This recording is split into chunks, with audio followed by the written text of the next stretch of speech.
ജീവിതത്തിൽ ഏറ്റവും അധികം എന്തിനു വേണ്ടി ആഗ്രഹിക്കണം, കൊതിക്കണം എന്ന് എന്നോടൊരു വ്യക്തി ചോദിക്കുകയാണെങ്കിൽ ഞാൻ ആ വ്യക്തിയോട് സ്നേഹത്തോടെ പറയും, നിങ്ങൾ പ്രാർത്ഥിക്കാനുള്ള ഒരു അഭിഷേകത്തിന് വേണ്ടി കൊതിക്കണം.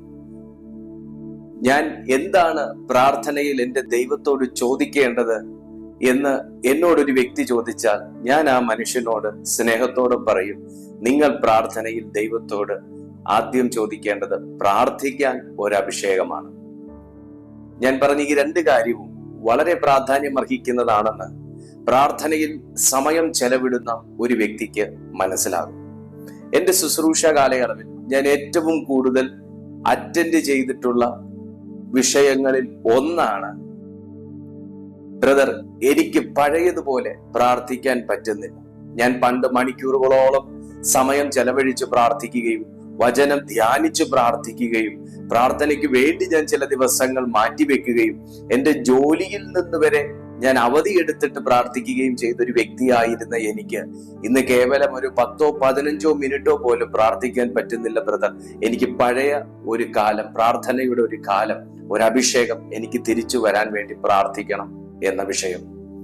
ദൈവമക്കളെ, നിങ്ങളിൽ എത്ര പേർക്ക് ഞാൻ ഈ പറഞ്ഞ ഒരു വിഷയത്തിന്റെ വേദനയും ആഴവും മനസ്സിലായിട്ടുണ്ടെന്ന് എനിക്കറിയത്തില്ല. പക്ഷേ ആരാണ് ഏറ്റവും അധികം ഈ ഒരു വിഷയത്തിൽ വേദനിക്കുന്നതെന്ന് ചോദിച്ചാൽ, പ്രാർത്ഥിക്കണമെന്ന് ഒത്തിരി ആഗ്രഹമുണ്ടെങ്കിലും പ്രാർത്ഥിക്കാൻ കഴിയാത്തവരും ഒത്തിരി മണിക്കൂറുകൾ പ്രാർത്ഥിച്ചു കൊണ്ടിരുന്നിട്ട് പിന്നത്തേതിൽ പ്രാർത്ഥന കെട്ടപ്പെട്ടു പോയതും ആകുന്ന വ്യക്തിത്വങ്ങളാണ് ഇത്തരത്തിലുള്ള വേദന. ഞാനിങ്ങനെ പറയും, മരണവേദന. എൻ്റെ ജീവിതത്തിൽ ഞാൻ ഈ വേദന അനുഭവിച്ചിട്ടുള്ള ഒരു വ്യക്തി ആയതുകൊണ്ട് ഒരു വ്യക്തി ഇതേ വിഷയം എന്നോട് വേദനയോടെ സംസാരിക്കുമ്പോൾ എനിക്ക് അവരുടെ ഉള്ളിലെ വേദന മനസ്സിലാക്കാൻ കഴിയും. കാരണം ഒരു കാലത്ത് പ്രാർത്ഥന കെട്ടപ്പെട്ടു പോയ ഒരു മനുഷ്യനായിരുന്നു ഞാൻ. എന്നാൽ ഞാൻ ഇന്ന് അതിനെ ജയിച്ചത് എങ്ങനെയാണ് എന്നുള്ളതാണ് നിങ്ങളോട് പറയാൻ പോകുന്നത്. അതുകൊണ്ട് മാന്യ സുഹൃത്ത്, ഈ സന്ദേശം വളരെ പ്രതീക്ഷയോടെ കേൾക്കുന്നത് പോലെ ഒത്തിരി സഹോദരങ്ങൾക്ക് ഈ സന്ദേശം പ്രയോജനകരമാകാൻ ഞാൻ നിങ്ങളോട് അഭ്യർത്ഥിക്കുന്നു. ഈ സന്ദേശം നിങ്ങളിപ്പോൾ ഈ യൂട്യൂബിൽ കേൾക്കുമ്പോൾ ലൈക്ക് ചെയ്യുന്നതോടൊപ്പം നിങ്ങൾക്ക് കഴിയുന്നവർക്ക് ഈ സന്ദേശം ഒന്ന് പങ്കുവെക്കണമേ. ഒത്തിരി ദൈർഘ്യമില്ലാതെ വളരെ ചെറിയൊരു സന്ദേശമാക്കി ഞാൻ ഈ സന്ദേശത്തെ നിങ്ങളുടെ മുമ്പിലേക്ക് കൊണ്ടുവന്നിരിക്കുകയാണ്. അതുകൊണ്ട് ഒരു 20 മിനിറ്റിന് താഴെയുള്ള ഈ സന്ദേശം നിങ്ങൾക്ക് കഴിയുന്നത്രയും സഹോദരങ്ങൾക്ക് ഷെയർ ചെയ്തു കൊടുത്ത് ഈ ശുശ്രൂഷയെ ദയവായി നിങ്ങൾ പ്രോത്സാഹിപ്പിച്ചാൽ. പ്രാർത്ഥനയുടെ അഭിഷേകം. യോഹന്നാന്റെ 1-ാമത്തെ ലേഖനം 2-ാമത്തെ അധ്യായം 27-ാമത്തെ വാക്യത്തിൽ ഇങ്ങനെയാണ് വായിക്കുന്നത്, അവനാൽ പ്രാപിച്ച അഭിഷേകം നിങ്ങളിൽ വസിക്കും. അഭിഷേകത്തിന് വ്യത്യസ്തമാകുന്ന തലങ്ങളുണ്ട്. അഭിഷേകം ഒരു ദൈവ മനുഷ്യന്, ഒരു ദൈവ പൈതലിന് വളരെ അത്യാവശ്യമാണ്. പല തരത്തിലുള്ള അഭിഷേകങ്ങളെ നമുക്ക് പഴയ നിയമത്തിൽ കാണാനും പഠിക്കാനും സാധിക്കും. എന്നാൽ നമ്മൾ ഇന്ന് പ്രാർത്ഥനയുടെ ഒരു അഭിഷേകം എന്ന ഒരു സബ്ജക്റ്റ് മാത്രം ചിന്തിക്കുന്നത് കൊണ്ട് അതിൽ നിന്ന് മാത്രം ഞാൻ പറയാൻ ആഗ്രഹിക്കുകയാണ്. അഭിഷേകം വ്യത്യസ്തമാകുന്ന തരത്തിൽ ഉണ്ട്. അഭിഷേകം ഇല്ലാതെ ഒരു ക്രിസ്തീയ വിശ്വാസിക്ക് ശുശ്രൂഷ ചെയ്യുവാൻ കഴിയുകയില്ല. ഈവൻ നമ്മൾ തിരുവെഴുത്ത് പഠിക്കുമ്പോൾ സഹായം ചെയ്യുന്ന ഒരു വരം, നന്മ ചെയ്യാനുള്ള ഒരു വരം. ഞാനിങ്ങനെ പറയുന്നു, ഒരു അഭിഷേകമില്ലാതെ ഒരു വ്യക്തിക്ക് പ്രാർത്ഥിക്കാൻ കഴിയാത്തതുപോലെ അഭിഷേകമില്ലാതെ ഒരു വ്യക്തിക്ക് ഒരു രോഗിയെ സൗഖ്യമാക്കാൻ കഴിയാത്തതുപോലെ അഭിഷേകമില്ലാതെ ശത്രുവിന്റെ പദ്ധതികളെ തകർക്കാൻ കഴിയാത്തതുപോലെ അഭിഷേകമില്ലാതെ ഒരു വ്യക്തിക്ക് നന്മ ചെയ്യാൻ കഴിയത്തില്ല. അപ്പൊ നന്മ ചെയ്യുക എന്നുള്ളതും ഒരു അഭിഷേകമാണ് എന്നുള്ളതാണ് ഞാൻ പറഞ്ഞു വന്നതിന്റെ സാരം. പ്രാർത്ഥനയുടെ അഭിഷേകം. ഒരു വ്യക്തി ഇവിടെ യോഹന്നാന്റെ ഭാഷയിൽ പറഞ്ഞാൽ അവനാൽ പ്രാപിച്ച അഭിഷേകം. എങ്ങനെയാണ് അവനാൽ ഒരു അഭിഷേകം പ്രാപിക്കുന്നത്? ആരാണ് ഈ അവൻ? കർത്താവായ യേശുക്രിസ്തു. യേശുക്രിസ്തു നിമിത്തം, ആ യേശുക്രിസ്തുവിൽ വിശ്വസിക്കുന്ന ഒരു ദൈവ പൈതൽ അഭിഷേകം പ്രാപിക്കണമെന്ന് പറയുമ്പോൾ ഈ പ്രാപിച്ച അഭിഷേകം എന്ന വാക്കിനും പ്രാപിച്ച വ്യക്തിക്കും ഇടയിൽ ഒരു സ്ഥലമുണ്ട്, ഒരു സമയമുണ്ട്. ഒന്നുകൂടെ പറയാം. അവനാൽ പ്രാപിച്ച അഭിഷേകം എന്ന് നമ്മൾ ഇവിടെ വായിക്കുമ്പോൾ, അവനാൽ പ്രാപിച്ച അഭിഷേകം എന്ന വാക്കിനും ഈ അഭിഷേകം പ്രാപിച്ച വ്യക്തിക്കും ഇടയിൽ ഉള്ള ഒരു ടൈം ഗ്യാപ്പ് ഉണ്ട്. ഈ ടൈം ഗ്യാപ്പിന്റെ ഇട ഫില്ല് ചെയ്തത് ആരാന്ന് ചോദിച്ചാൽ, ഈ ഗ്യാപ്പ് ഫില്ല് ചെയ്തത് ആരാന്ന് ചോദിച്ചാൽ, ഈ അഭിഷേകം പ്രാപിച്ച മനുഷ്യനാണ്. ഈ അഭിഷേകം ഈ മനുഷ്യന്റെ മേൽ ആദ്യമില്ലായിരുന്നു. ആമേൻ. ഈ സന്ദേശം കേട്ടുകൊണ്ടിരിക്കുന്ന നിങ്ങളെ തന്നെ ആ ഒരു വ്യക്തിയായി സങ്കല്പിച്ചാൽ, നിങ്ങൾ എന്ന വ്യക്തി ഒരു അഭിഷേകം പ്രാപിച്ചിട്ടുണ്ടെങ്കിൽ, നിങ്ങൾ എന്ന വ്യക്തി പ്രാപിച്ച അഭിഷേകത്തിനും നിങ്ങൾക്കും മധ്യത്തിൽ ഒരു ഗ്യാപ്പ് ഉണ്ടായിരുന്നു, ഒരു സമയമുണ്ടായിരുന്നു. ആ സമയം നിങ്ങൾ അഭിഷേകം പകരുവാൻ ശക്തനായവനുമായി നിങ്ങൾ സമയം സ്പെൻഡ് ചെയ്തതിന്റെ അനന്തര ഫലമാണ് ഇന്ന് നിങ്ങളുടെ മേൽ വ്യാപരിക്കുന്ന അഭിഷേകം എന്നാണ് ഞാൻ പറഞ്ഞതിന്റെ അർത്ഥം. ഇന്ന് ഈ സന്ദേശം കേട്ടുകൊണ്ടിരിക്കുമ്പോൾ ഞാൻ ഇങ്ങനെ വിശ്വസിക്കുകയാണ്, ഞാൻ ഇങ്ങനെ മനസ്സിലാക്കുകയാണ്, അഭിഷേകം ഇല്ലാത്ത ഒരു വ്യക്തി ഈ സന്ദേശം കേൾക്കുന്നില്ല. അഭിഷേകം പ്രാപിക്കാത്ത ഒരു വ്യക്തി ഈ സന്ദേശം കേൾക്കുന്നില്ല. അഭിഷേകം പ്രാപിക്കാൻ കഴിയാത്ത ഒരു വ്യക്തി ഈ സന്ദേശം കേൾക്കുന്നില്ല. നിങ്ങൾ ഈ സന്ദേശം കേൾക്കുമ്പോൾ നിങ്ങളുടെ ശരീരങ്ങളിൽ തിരിച്ചറിയുന്ന ഒരു ദൈവ സാന്നിധ്യം, നിങ്ങൾ അത് അനുഭവിക്കുന്ന ഒരു വ്യക്തിയാണെങ്കിൽ ഞാൻ ആത്മാവിൽ നിങ്ങൾക്ക് കൈമാറുകയാണ്. നിങ്ങളുടെ മേൽ ഒരഭിഷേകം ദൈവാത്മാവ് പകർന്നിരിക്കുന്നു. എപ്പോഴാണ് ഒരു വ്യക്തിയുടെ മേൽ അഭിഷേകം വ്യാപരിക്കുന്നത്? എപ്പോഴാണ് ഒരു വ്യക്തിയുടെ മേൽ ദൈവം അഭിഷേകം പകരാൻ തയ്യാറാകുന്നത്? ഞാൻ നിങ്ങളോട് പറഞ്ഞതുപോലെ, ഒരു പ്രാപിക്കാൻ ആഗ്രഹിക്കുന്ന വ്യക്തിയും പകരാൻ കഴിയുന്നവനും തമ്മിലുള്ള ഒരു ബന്ധത്തിലൂടെ അഭിഷേകം നമ്മുടെ മേൽ പകരുന്നു. ദൈവം ആദ്യം ഒരു വ്യക്തിയുടെ മേൽ പകരുന്നത് ദൈവവുമായി ബന്ധപ്പെടാൻ, കമ്മ്യൂണിക്കേറ്റ് ചെയ്യാനുള്ള ഒരു അഭിഷേകമാണ്, ഒരു പ്രയർ അനോയിന്റിംഗ് ആണ്, പ്രാർത്ഥനയുടെ ഒരു അഭിഷേകമാണ്. ആരെങ്കിലും പ്രാർത്ഥനയിൽ വ്യതിചലിച്ചു പോകുന്നുണ്ടെങ്കിൽ, പ്രാർത്ഥനയിൽ ആമേൻ വിട്ട് അകന്ന് നിൽക്കുന്നുണ്ടെങ്കിൽ, പ്രാർത്ഥിക്കാൻ കഴിയുന്നില്ലെങ്കിൽ, ഈ സന്ദേശം തീരുന്നതിന് മുൻപേ ഞാൻ നിങ്ങൾക്ക് വേണ്ടി ഒരു വാക്ക് പ്രാർത്ഥിക്കും. ആ നിങ്ങളുടെ മേൽ ഒരു അഭിഷേകം പകരാൻ ആഗ്രഹിക്കുകയാണ്. പ്രാർത്ഥിക്കുന്ന മനുഷ്യനെ പ്രവർത്തിക്കാൻ കഴിയത്തുള്ളൂ. എന്ത് കാര്യം ചെയ്യാൻ ആഗ്രഹിക്കുന്ന ഒരു വ്യക്തിയാണെങ്കിലും നിങ്ങൾ യേശുവിലേക്ക് ഒന്ന് നോക്കിക്കേ. യേശുവിലേക്ക് നമ്മൾ നോക്കുമ്പോൾ കർത്താവ് ഭയങ്കര സയൻസ് ആൻഡ് വണ്ടേഴ്സ് ചെയ്തൊരു വ്യക്തിയാണ്, അത്ഭുതങ്ങളും അടയാളങ്ങളും ചെയ്തൊരു വ്യക്തിയാണ്. പക്ഷേ യേശുവിന്റെ പ്രവൃത്തി ചെയ്യുന്നതിന്റെ തലേ ദിവസം നാം നോക്കിക്കഴിഞ്ഞാൽ, ഒന്നും കൂടെ, യേശു ഒരു പ്രവൃത്തി ചെയ്യുന്നതിന്റെ തലേ ദിവസം നോക്കിക്കഴിഞ്ഞാൽ തിരുവെഴുത്ത് ഇങ്ങനെ പറയുന്നു, അവൻ പതിവ് പോലെ ഒലിവുമലയിലേക്ക് പോയി പ്രാർത്ഥിക്കുവാൻ സമയം ചെലവിട്ടു. പതിവ് പോലെ. അപ്പൊ റെഗുലറായി ദൈവസന്നിധിയിൽ, പതിവായി ദൈവസന്നിധിയിൽ ടൈം സ്പെൻഡ് ചെയ്യുന്ന ഒരു വ്യക്തിയിലാണ് അഭിഷേകത്തിന്റെ തലങ്ങൾ വർദ്ധിക്കുന്നത്. ഓ ഹല്ലേലൂയ. പതിവായി ദൈവസന്നിധിയിൽ ടൈം സ്പെൻഡ് ചെയ്യുക. നിങ്ങളൊരു ബിസിനസ് മാൻ ആയിരിക്കും, നിങ്ങളൊരു സെയിൽസ്മാൻ ആയിരിക്കും, നിങ്ങളൊരു ഓർഗനൈസേഷൻ റൺ ചെയ്യുന്ന ഒരു വ്യക്തിയായിരിക്കും, നിങ്ങളൊരു ഇൻസ്റ്റിറ്റ്യൂഷൻ നടത്തുന്ന വ്യക്തിയായിരിക്കും, നിങ്ങൾ എവിടെയെങ്കിലും ജോലി ചെയ്യുന്ന ഒരു വ്യക്തിയായിരിക്കും. നിങ്ങളുടെ ജീവിതത്തിൽ 10, 11, 12 മണിക്കൂറുള്ള ജോലിക്ക് ശേഷം നിങ്ങൾ ഒരു അരമണിക്കൂറെങ്കിലും, അറ്റ്ലീസ്റ്റ് ആണ് ഞാൻ പറയുന്നത്, അരമണിക്കൂറെങ്കിലും നിങ്ങൾ ദൈവസന്നിധിയിൽ സ്പെൻഡ് ചെയ്യുന്ന ഒരു വ്യക്തിയാണെന്നുണ്ടെങ്കിൽ നിങ്ങൾക്ക് നാളുകൾ ചിലത് കഴിയുമ്പോൾ അഭിഷേകത്തിന്റെ അളവിൽ വ്യത്യാസം വരുത്തുവാൻ കഴിയും. ഹല്ലേലൂയ. എനിക്ക് പോൾ യോങ്കിച്ചോയെ കുറിച്ച് പറയണമെന്നുണ്ട്, പക്ഷെ ഇതൊരു ചെറു സന്ദേശമായതുകൊണ്ട് എനിക്ക് ആ പ്രാർത്ഥന മനുഷ്യനെ കുറിച്ച് പറയാനുള്ള സമയം പോരാ. ഞാൻ അടുത്ത ഒരു ദീർഘമായ ഒരു സന്ദേശത്തിൽ അത് ഉൾപ്പെടുത്താമെന്ന് കരുതുന്നു. സോ ഇന്ന് നിങ്ങൾ ആഗ്രഹിക്കേണ്ടത്, ആമേൻ, നിങ്ങൾക്ക് വീട് വെക്കാൻ ആഗ്രഹം കാണാം, കാർ വാങ്ങാൻ ആഗ്രഹം കാണാം, മക്കളുടെ വിവാഹം നടത്താൻ ആഗ്രഹം കാണാം, ജോലി നേടാൻ ആഗ്രഹം കാണാം, പലതരത്തിലുള്ള സ്വപ്നങ്ങൾ കാണാം. പക്ഷെ ഞാൻ തുടക്കത്തിൽ പറഞ്ഞതുപോലെ എന്നോട് ഒരു വ്യക്തി ഇതൊക്കെ നേടാൻ ഞാൻ എന്ത് ചെയ്യണം ബ്രദർ എന്ന് ചോദിച്ചാൽ ഞാൻ ഇങ്ങനെ പറയും, നിങ്ങൾ പ്രാർത്ഥിക്കാനുള്ള ഒരു അഭിഷേകത്തിന് വേണ്ടി പ്രാർത്ഥിപ്പിൻ. പ്രയറിലൂടെ ഞാൻ നിങ്ങളോട് പറഞ്ഞ ഈ കാര്യങ്ങൾ നിങ്ങൾക്ക് നിഷ്പ്രയാസം സ്വന്തമാക്കുവാൻ, ചെയ്തെടുക്കുവാൻ കഴിയും. ആമേൻ. ഹല്ലേലൂയ. എത്ര ദൈവമക്കൾക്ക് ഞാൻ പറയുന്ന കാര്യം മനസ്സിലാകുന്നുണ്ടെങ്കിൽ ആ വീഡിയോയുടെ താഴെ ഒന്ന് കമന്റ് ബോക്സിൽ ഒന്ന് നിങ്ങൾ പ്രതികരിച്ച് ഞാൻ പറയുന്നതിന്റെ ആഴം മനസ്സിലാക്കുന്നു എന്നൊന്ന് നിങ്ങൾ ടൈപ്പ് ചെയ്തിട്ട്, പരിശുദ്ധാത്മാവ് ഇത് എന്നോടാണ് ഇത് സംസാരിക്കുന്നത് എന്ന് തോന്നുന്നവർ അങ്ങനെ തന്നെ ഒന്ന് ടൈപ്പ് ചെയ്തിട്ട്, പരിശുദ്ധാത്മാവ് ഇത് എന്നോടാണ് സംസാരിക്കുന്നത്. ഹല്ലേലൂയ. എനിക്ക് നിങ്ങൾക്ക് മറ്റൊരു വഴി പറഞ്ഞു തരാൻ അറിഞ്ഞുകൂടാ. അതുകൊണ്ടാണ് ഇവിടെ യോഹന്നാൻ ഇങ്ങനെ ഇവിടെ പറഞ്ഞിരിക്കുന്നത്, അവനാൽ പ്രാപിച്ച അഭിഷേകം നിങ്ങളിൽ ഇരിക്കുന്നു. ആരിൽ നിന്നും അഭിഷേകം നഷ്ടപ്പെടുന്നില്ല, ആരിൽ നിന്നും അഭിഷേകം നഷ്ടപ്പെടുന്നില്ല. പക്ഷേ അഭിഷേകം എന്ന് പറയുന്നത് വ്യാപരിക്കുന്ന ഒന്നാണ്. അഭിഷേകത്തിന് ഒരു അതോറിറ്റി ഉണ്ട്. പക്ഷേ ഒരു മനുഷ്യൻ ദൈവവുമായിട്ടുള്ള കമ്മ്യൂണിക്കേഷൻ നഷ്ടമാകുമ്പോൾ, ഒരു മനുഷ്യന്റെ ലൈഫിൽ അഭിഷേകത്തിന് പ്രവർത്തിക്കാനുള്ള ചുറ്റുപാടില്ലാതിരിക്കുമ്പോൾ, ആ മനുഷ്യൻ അല്ലെങ്കിൽ അത് പ്രാപിച്ച മനുഷ്യൻ അഭിഷേകത്തെ വ്യാപരിപ്പിക്കാനുള്ള ചുറ്റുപാട് നഷ്ടമാക്കുകയാണെങ്കിൽ ആ അഭിഷേകത്തിന്റെ പ്രവാഹം കുറയും. ആ അഭിഷേകം വ്യാപരിക്കുന്നത് കുറയുന്നു. അതവിടെ തണുത്തുറഞ്ഞൊരവസ്ഥയിലായി പോകുന്നു. അഭിഷേകം നഷ്ടപ്പെടുന്നില്ല, പക്ഷേ അഭിഷേകത്തിന്റെ പ്രവാഹം നഷ്ടപ്പെടുന്നു. Hallelujah, praise the Lord.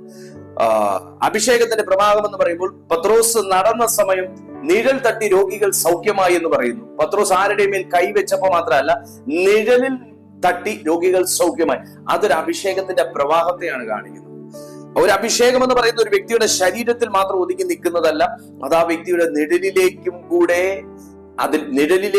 കൂടെ ചലിക്കുന്നതാണ്, നിഴലിലേക്കും കൂടെ വ്യാപരിക്കുന്ന ഒന്നാണ്, നിഴലിൽ നിന്ന് പുറത്തേക്ക് വീണ്ടും വ്യാപരിക്കുന്ന ഒന്നാണ്. അപ്പൊ അഭിഷേകത്തിന്റെ പ്രവാഹം ഒരു വ്യക്തിയിൽ നഷ്ടപ്പെടുമ്പോഴാണ് എന്നെ ദൈവത്തിന് വേണ്ടെന്നും നമ്മുടെ ഒന്നും മേൽ ദൈവം അഭിഷേകം പകരത്തില്ല എന്നും നമ്മളെ കൊണ്ടൊന്ന് പ്രാർത്ഥിക്കാൻ ഒക്കത്തില്ലെന്നും ഒക്കെ നമ്മളെ തന്നെ കുറ്റപ്പെടുത്താനും വിധിക്കാനും ദൈവത്തോട് വെറുവെറുക്കാനും ഒക്കെ തുടങ്ങുന്നത്. അപ്പൊ അഭിഷേകം നമ്മുടെ മേലിരിക്കുന്നു. പ്രിയപ്പെട്ട സുഹൃത്തെ, കർത്താവ് നിങ്ങളോടായി പറയുന്നത്, നിങ്ങളുടെ മേലൊരു അഭിഷേകമുണ്ട്. നിങ്ങൾ ഭയങ്കരമായി പ്രാർത്ഥിച്ചു പോരാടുന്ന വ്യക്തിയൊന്നും അല്ലെങ്കിൽ പോലും നിങ്ങൾ ശ്രദ്ധിക്കുക, നിങ്ങളുടെ മേലൊരു അഭിഷേകമുണ്ട്. ആ അഭിഷേകത്തിന്റെ പ്രത്യേകത എന്താണ്? ആ അഭിഷേകത്തിന്റെ പ്രത്യേകതകളിൽ ഒന്നാണ് നിങ്ങൾ ഈ ചെയ്തുകൊണ്ടിരിക്കുന്നത് ദൈവികമാകുന്ന കാര്യങ്ങൾ കേൾക്കാനുള്ള താല്പര്യം.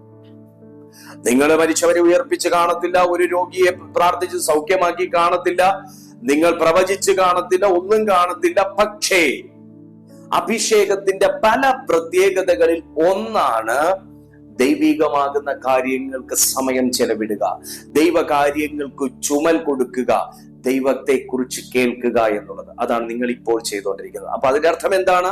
നിങ്ങളുടെ മേലൊരു അഭിഷേകമുണ്ട്. മുമ്പോട്ടൊരു കാര്യം കൂടെ ഞാൻ നിങ്ങൾക്ക് പറഞ്ഞു തരാം. യോഹന്നാൻ പറയാണ്, ആ അഭിഷേകം നിങ്ങളിൽ വസിക്കുന്നു. ആരും നിങ്ങളെ ഉപദേശിപ്പാൻ ആവശ്യമില്ല.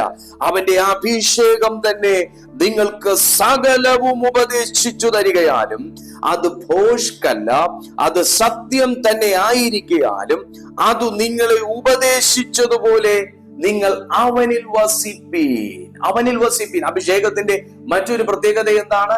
ക്രിസ്തുവിനോട് കൂടെ ക്രിസ്തുവിൽ വസിക്കുവാൻ കഴിയുമെന്നുള്ളതാണ്. അതിന്റെ അർത്ഥം, ഒരു ദിവസം പോലും നമുക്ക് കർത്താവുമായി കമ്മ്യൂണിക്കേറ്റ് ചെയ്യാതെ ഇരിക്കാൻ കഴിയത്തില്ലെന്നുള്ള ഒരു നിർബന്ധം പ്രയർ അനോയിന്റിങ് ഒരു വ്യക്തിയുടെ മേൽ വ്യാപരിച്ചാൽ ഉണ്ടായി വരും. പ്രാർത്ഥനയുടെ അഭിഷേകം ഒരു വ്യക്തിയുടെ മേൽ വ്യാപരിച്ചാൽ ഉണ്ടായി വരും. നിങ്ങൾക്ക് എത്ര പേർക്ക് സന്തോഷമുണ്ട് ഞാൻ ഈ പറയുന്ന കാര്യം കേൾക്കുമ്പോൾ? ഇതാരാണ് ഏറ്റവും കൂടുതൽ ഈ സന്ദേശത്തിൽ സന്തോഷിക്കുന്നതെന്ന് ചോദിച്ചാൽ, അതൊക്കെ അനുഭവിച്ചു കൊണ്ടിരുന്ന വ്യക്തികൾ, ഇപ്പോൾ അനുഭവിക്കാൻ കഴിയാതിരിക്കുന്നവർ, ഇത് അനുഭവിക്കാൻ കൊതിക്കുന്നവർ, ഇവരായിരിക്കും ഈ സന്തോഷത്തിൽ ഏറ്റവും കൂടുതൽ ഈ സന്ദേശത്തിൽ ഏറ്റവും കൂടുതൽ സന്തോഷിക്കുക. ഞാൻ ഈ മെസ്സേജ് ഞാൻ ഇവിടെ അവസാനിപ്പിക്കുകയാണ്.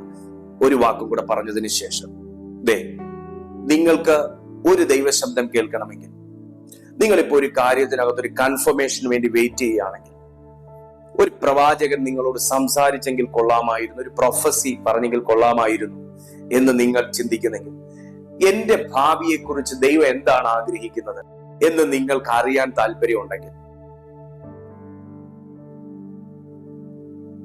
ഈ വായിച്ച വചനത്തിനകത്ത് അതിന്റെ ഉത്തരവുണ്ട്. എന്താണ്? അവനാൽ പ്രാപിച്ച അഭിഷേകം നിങ്ങളിൽ വസിക്കുന്നു എന്നും ആ അഭിഷേകം നിങ്ങളോട് ഉപദേശിക്കുന്നുവെന്നും. അങ്ങനെയല്ലേ പറയുന്നത്? അവന്റെ അഭിഷേകം തന്നെ നിങ്ങൾക്ക് സകലവും ഉപദേശിച്ചു തരികയാലും അത് ഭോഷ്കല്ല, സത്യം തന്നെ ആയിരിക്കയാലും അത് നിങ്ങളെ ഉപദേശിച്ചതുപോലെ നിങ്ങൾ അവനിൽ വസിപ്പീൻ. ഇവിടെയാണ് പോരാട്ടം ഒരു ദൈവവൈതൻ അഭിമുഖീകരിക്കേണ്ടി വരുന്നത്. എന്ത് പോരാട്ടാന്നറിയാവോ? ഈ അഭിഷേകത്തിൽ നിങ്ങൾ വസിക്കരുത്, ഈ അഭിഷേകം നിങ്ങൾ അറിയരുത്, ഈ അഭിഷേകം നിങ്ങൾ യൂസ് ചെയ്യരുത്. പകരം നിങ്ങൾക്കൊന്നും ഇല്ലാന്നും നിങ്ങളൊന്നും അല്ലാന്നും നിങ്ങൾക്കൊന്നും ആകാൻ പറ്റത്തില്ലെന്നും നിങ്ങളെ ദൈവത്തിന് പോലും വേണ്ടെന്നും ദൈവത്തിന് വേണമായിരുന്നെങ്കിൽ ഞാൻ ആത്മീയ ജീവിതത്തിൽ പരാജയപ്പെടുവോ എന്നും ദൈവത്തിന് വേണമായിരുന്നെങ്കിൽ ഞാൻ ഒരു തെറ്റ് ആവർത്തിച്ച് ചെയ്യുവോ എന്നും ദൈവത്തിന് വേണമായിരുന്നെങ്കിൽ എന്റെ പ്രാർത്ഥനയിൽ ഇങ്ങനെയാണോ മറുപടി എനിക്ക് തരുന്നത് എന്നും ഒക്കെ നമ്മളെ കൊണ്ട് ചോദിപ്പിച്ച് നമ്മുടെ അഭിഷേകത്തെ പോലും നമ്മൾ സംശയിച്ച് നമ്മൾ പറയുന്ന അന്യഭാഷ പോലും സത്യമാണോ എന്ന് അന്യഭാഷയിൽ പ്രാർത്ഥിക്കുന്നവരുണ്ടെങ്കിൽ നമ്മൾ പറയുന്ന അന്യഭാഷ പോലും ദൈവത്തിന്റെ ശബ്ദവും ദൈവത്തിന്റെ ഭാഷയും തന്നെയാണോ എന്ന് സംശയിപ്പിച്ച് നമ്മളെ സാത്താന്റെ കെണിയിൽ പെടുത്തുന്ന അവന്റെ ഉപായത്തെ നശിപ്പിക്കണമെങ്കിൽ പോലും എന്നെ കേൾക്കുന്ന മാന്യ സുഹൃത്തെ, നിങ്ങൾക്ക് ഒരഭിഷേകം വേണം. സോ നിങ്ങൾ ഇന്ന് മുതൽ പ്രാർത്ഥിക്കാൻ തുടങ്ങണം. പിതാവേ, എന്റെ മേൽ ഒരു പുതിയ അഭിഷേകം, ഒരു പ്രയർ അനോയിന്റിങ് എന്റെ മേൽ പകരണമെന്ന് നിങ്ങൾ പ്രാർത്ഥിക്കാൻ തുടങ്ങണം. അങ്ങനെ ഒരു അഭിഷേകം വഹിക്കുന്ന ഒരു വ്യക്തിയാണ് നിങ്ങളെങ്കിൽ നിങ്ങളെ ആരും ഉപദേശിക്കാൻ ആവശ്യമില്ല, നിങ്ങളെ ആരും തെറ്റിച്ച് കളയത്തില്ല, നിങ്ങളുടെ അരികിലേക്ക് പിശാച് വരത്തില്ല. അവൻ വരുന്നത് പോലും നിങ്ങൾ സെൻസ് ചെയ്ത് പ്രാർത്ഥനയിൽ വേലി കെട്ടും. അവൻ വരുന്നത് പോലും നിങ്ങളുടെ സ്വപ്നത്തിലൂടെ ദൈവം സംസാരിക്കും. അവന്റെ ഉദ്ദേശങ്ങളെ കുറിച്ച് ദൈവം നിങ്ങളെ പ്രാർത്ഥനയിൽ അറിയിക്കും. ആ നിലയിൽ നിങ്ങൾക്ക് ജയത്തോടെ മുൻപോട്ട് പോകാൻ കഴിയും. ആമേൻ. എത്ര ദൈവമക്കൾക്ക് ആഗ്രഹമുണ്ട് അങ്ങനെ ഒരു വരം എനിക്ക് വേണം ബ്രദറെ, അങ്ങനെ ഒരു അഭിഷേകം എനിക്ക് വേണം ബ്രദറെ. എത്ര പേർക്ക് ആഗ്രഹമുണ്ട്? ഓ ഹല്ലേലൂയ. ഞാൻ അവർക്ക് വേണ്ടി പ്രാർത്ഥിക്കാൻ പോകുവാണ്. ഞാൻ അവർക്ക് വേണ്ടി പ്രാർത്ഥിക്കാൻ പോകും. പ്രാർത്ഥനയിൽ മടുത്തിരിക്കുന്നവരുണ്ടെങ്കിൽ ഒന്ന് ചേർന്ന് പ്രാർത്ഥിക്കണം എന്നോട് കൂടെ. പ്രാർത്ഥനയിൽ ഒരു പുതിയ അഭിഷേകം വേണ്ടവരുണ്ടെങ്കിൽ ഒന്ന് ചേർന്ന് പ്രാർത്ഥിക്കണം എന്റെ കൂടെ. ആമേൻ. അതുപോലെ നിങ്ങൾക്ക് അനുഗ്രഹിക്കപ്പെട്ട സന്ദേശങ്ങൾ, ഇതുപോലുള്ള ചെറു സന്ദേശങ്ങളാണെങ്കിലും ആമേൻ ദൈർഘ്യമുള്ള സന്ദേശങ്ങളാണെങ്കിലും നിങ്ങൾക്ക് കേൾക്കുന്നത് ഇഷ്ടമാണെങ്കിൽ ഇതൊക്കെ നിങ്ങൾ നോട്ട് ചെയ്ത് വെക്കുന്ന ഒരു വ്യക്തിയാണ്, നിങ്ങൾ ഇതൊക്കെ ജീവിതത്തിൽ പാലിക്കാൻ ആഗ്രഹിക്കുന്ന ഒരു വ്യക്തിയാണെങ്കിൽ നിങ്ങൾക്ക് തീർച്ചയായിട്ടും ഈ ചാനൽ പ്രയോജനപ്പെടും. സോ നിങ്ങൾ സബ്സ്ക്രൈബ് ചെയ്യുക. എന്നിട്ട് നിങ്ങൾ മറ്റുള്ളവർക്ക് ഈ സന്ദേശങ്ങൾ ഷെയർ ചെയ്ത് കൊടുക്കുക. നമുക്കൊരു വാക്ക് പ്രാർത്ഥിക്കാം. യേശുവിൻ നാമത്തിൽ വലിയ ഒരു അഭിഷേകം നിങ്ങളുടെ മേൽ വ്യാപരിക്കാൻ പോകുക. ഈ മെസ്സേജ് കണ്ടുകൊണ്ടിരിക്കുന്നവരിൽ രോഗികളെ സൗഖ്യമാക്കാനുള്ളവരുണ്ട്. ഈ മെസ്സേജ് കണ്ടുകൊണ്ടിരിക്കുന്നവരിൽ ഭൂതങ്ങളെ ഡീൽ ചെയ്യാനുള്ളവരുണ്ട്. ഈ മെസ്സേജ് കണ്ടുകൊണ്ടിരിക്കുന്നവരിൽ മണിക്കൂറുകൾ പ്രാർത്ഥിക്കാനുള്ളവരുണ്ട്. ഈ മെസ്സേജ് കണ്ടുകൊണ്ടിരിക്കുന്നവരിൽ പ്രവാചകിമാരുണ്ട്. ഈ മെസ്സേജ് കണ്ടുകൊണ്ടിരിക്കുന്നവരിൽ ദൈവം അതിശക്തമായി ഉപയോഗിക്കാൻ ആഗ്രഹിക്കുന്നവരുണ്ട്. പക്ഷെ പിശാച് അതൊക്കെ കണ്ട് കെട്ടിയതുപോലെ കണ്ട് നേരത്തെ കെട്ടിയിട്ടിരിക്കുന്ന ഒരു അവസ്ഥയിലും ചെറിയ ദൈവം പുറത്തു കൊണ്ടുവരാൻ പോകുവാണ്. ഞാൻ നേരത്തെ നിങ്ങളോട് പറഞ്ഞു, യേശു കർത്താവ് മിറാക്കിൾസ് ചെയ്യുന്നതിന്, രോഗിയെ സൗഖ്യമാക്കുന്നതിന്, ഭൂതങ്ങളെ പുറത്താക്കുന്നതിന് തലേ ദിവസവും രാവിലെയും കർത്താവിന് പ്രാർത്ഥിക്കുന്ന ഒരു ശീലമുണ്ടായിരുന്നു. കർത്താവിന്റെ പ്രയറിലാണ് പലതും പരിശുദ്ധാത്മാവ് ചെയ്തതെന്നതുപോലെ ഞാൻ ആത്മാവിൽ പറയാണ്, നിങ്ങളുടെ ജീവിതത്തിൽ ഇതുവരെ ചെയ്യാൻ കഴിയാത്ത കാര്യങ്ങൾ ഒരു പ്രയർ അനോയിന്റിങ് നിങ്ങളുടെ മേൽ വ്യാപരിക്കുമ്പോൾ അത് പരിശുദ്ധാത്മാവിന്റെ ശക്തിയിൽ നിങ്ങൾ ചെയ്ത് പൂർത്തീകരിച്ചിരിക്കും. പല അപൂർണതകൾ പൂർത്തീകരിക്കപ്പെടാൻ പോകുവാണ്. പലതും വഴിമധ്യേ മുടങ്ങി നിൽക്കുന്ന ഒരവസ്ഥ കർത്താവ് റിലീസ് ചെയ്യാൻ പോവാണ്. കമാൺ, ഇത്ര പേർ വിശ്വസിക്കുന്നുണ്ട്? അവർ ആത്മാവിൽ ഒന്ന് പ്രാർത്ഥിച്ചു തുടങ്ങിയ ഓ ഹല്ലേലൂയ. സ്വർഗീയ പിതാവേ, ഞാൻ ദൈവസന്നിധിയിൽ ഈ ജനത്തിനായി പ്രാർത്ഥിക്കുകയാണ്. ഇവർ ദൈവത്തോട് അടുത്തു വരാൻ ആഗ്രഹിക്കുന്നവരാകയാൽ ഞാൻ ഇവരുമായി ദൈവസന്നിധിയിൽ അടുത്തു വരുന്നു. ഇവരുടെ മേൽ നഷ്ടപ്പെട്ടു പോയ ഒരു അഭിഷേകം ഉണ്ടെങ്കിൽ, ഇവർക്ക് ഉറഞ്ഞിരിക്കുന്ന അഭിഷേകം ഇന്ന് ഞങ്ങൾ പ്രാർത്ഥിക്കുമ്പോൾ തന്നെ അത് റിലീസായി തുടങ്ങട്ടെ, ചലിച്ചു തുടങ്ങട്ടെ. ആരെങ്കിലും അഭിഷേകത്തെ ഉപേക്ഷയായി വിചാരിച്ചവരുണ്ടെങ്കിൽ അതിനെല്ലാം വില കൊടുക്കുന്നവരായി ഇവർ മാറട്ടെ. എനിക്കൊരു പ്രാർത്ഥനയുടെ അഭിഷേകം വേണം കർത്താവേ എന്ന് പ്രാർത്ഥിക്കുന്നവരുടെ മേൽ ഈ സെക്കൻഡിൽ ആ ഒരു അഭിഷേകം വ്യാപരിക്കട്ടെ. ഞാനത് ഇവരുടെ മേൽ റിലീസ് ചെയ്യുകയാണ്. വലിയ ദൈവപ്രവൃത്തി വെളിപ്പെടട്ടെ. ഞാൻ ഇവരെ യേശുവിൻ നാമത്തിൽ അനുഗ്രഹിക്കുന്നു. ആമേൻ, ആമേൻ, ആമേൻ. മറക്കണ്ട, എല്ലാ ദിവസവും രാവിലെ 6:30 മണിക്ക് ഞങ്ങൾക്ക് ഈ ചാനലിൽ മോർണിംഗ് മെസ്സേജ് ഉണ്ട്.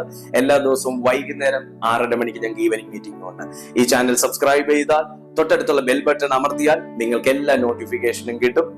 നിങ്ങളുടെ പ്രാർത്ഥനാ വിഷയങ്ങളും ചുവടെ കാണുന്ന നമ്പറിൽ നിങ്ങൾക്ക് വാട്സാപ്പിൽ അയക്കാവുന്നതാണ്. ഞങ്ങൾ തീർച്ചയായും നിങ്ങൾക്കായി പ്രാർത്ഥിക്കും. I bless you in Jesus almighty. Amen.